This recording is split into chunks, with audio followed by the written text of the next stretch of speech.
Talking about talking elephants is a favorite pastime in our family. We get a kick out of talking about things that don't exist. Wow, that's a lot of talking.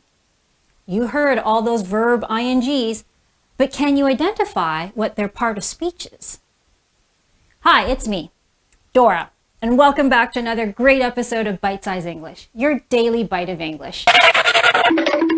Today, we're continuing our discussion about those verb INGs and how they can play different roles in the English language. Let's have a look at those sentences again.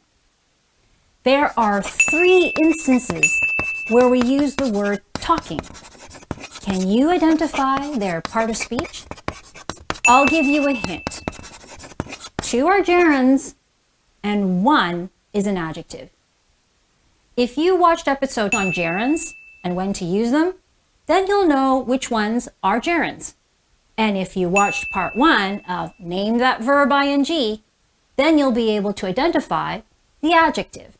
You should be able to see that numbers 1 and 3 are gerunds, and number 2 is an adjective as it describes the noun elephant. How do we know that number 1 and 3 are gerunds? Number 1 is actually a gerund phrase. Can you identify where the real verb is? The verb to be is the real verb in this clause.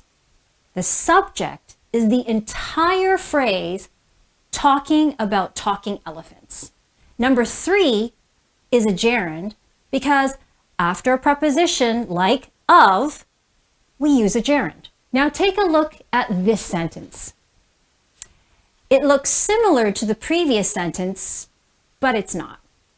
Let's go over it. What do we know for sure? Be is still an adjective. If you watch the first episode on Name That Verb ING, you'd know that see is a verb in the present continuous. But let's look at A very carefully. What is it? A is actually known as a participle phrase. A participle phrase has a present participle, a verb ing, or a past participle, a verb, an ed. That entire phrase in this sentence structure acts as an adjective to the subject, which in this case is our family. In a participle phrase, the subject can have multiple actions happening at the same time. In this case, we know 2 things about the family. They talk about talking elephants, and while they're talking, they talk excitedly.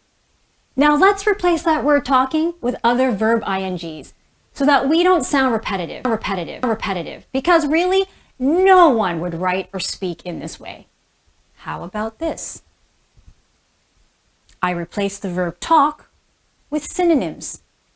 I keep the sentence structure the same, and the sentence makes perfect sense. So what do we take away from our episodes on naming these verb INGs?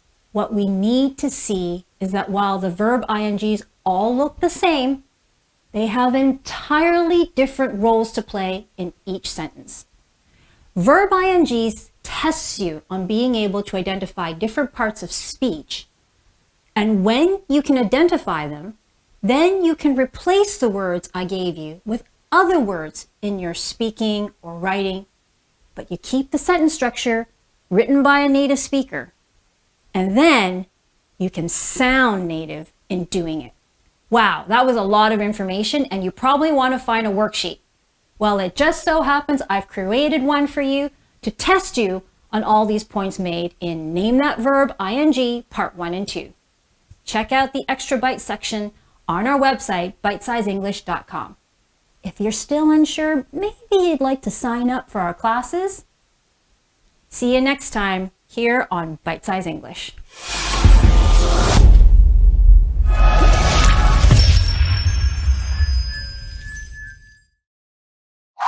Have a listen to these sentences. Can you tell me which ones have a gerund? I'm celebrating New Year's in a big way this year. I'm thinking of inviting 4 of my closest friends to a catered dinner at my house. Partying together at my place is the best idea. Hi, I'm Dora, and welcome to a new and exciting episode of Bite Size English, your daily bite of English. In today's episode, we'll be looking at gerunds, and along the way, you'll be learning how we celebrate New Year's here in Canada. If you have any requests for the new year, we'd love to hear them. Remember to click subscribe and replay our videos to review anything you need at any time. Did you find all the gerunds in those sentences? You know, I'm asking for those verb plus INGs, right? Did you say sentence B and C? If you did, then you're absolutely right. But could you explain why? In sentence B, the gerund is the word inviting, and in C, it's the word partying. And don't confuse the gerund with the present continuous. There's no auxiliary verb to be in front of the gerund. It stands by itself and should be treated like a noun. It's a thing you do, and it can be used as a subject or an object in a sentence. Let's review very quickly when we use gerunds. If you watched my episode on infinitives, the first rule we looked at was that certain verbs are followed by infinitives, and the same rule applies here. Certain verbs are followed by gerunds. Some of those verbs are appreciate, celebrate, enjoy, practice, suggest, and many more. And if you find a reference list of verbs followed by gerunds, you'll also find that certain verbs are followed by, wait for it, both the infinitive and the gerund. In fact, in my infinitives episode, I said, I like to eat all different foods. I could have said, I like eating all different foods, and the meaning would be the same. Listen for how we use the gerund. Canadians always appreciate receiving small tokens of thanks from their guests at these intimate New Year's parties. If you're invited to a New Year's house party, a nice bottle of wine is always welcome. When we celebrate, having a table with lots of food and drink is expected. We enjoy drinking champagne, of course, and you might want to practice singing Auld Lang Syne, a traditional New Year's song if you want to join in the fun and impress everyone.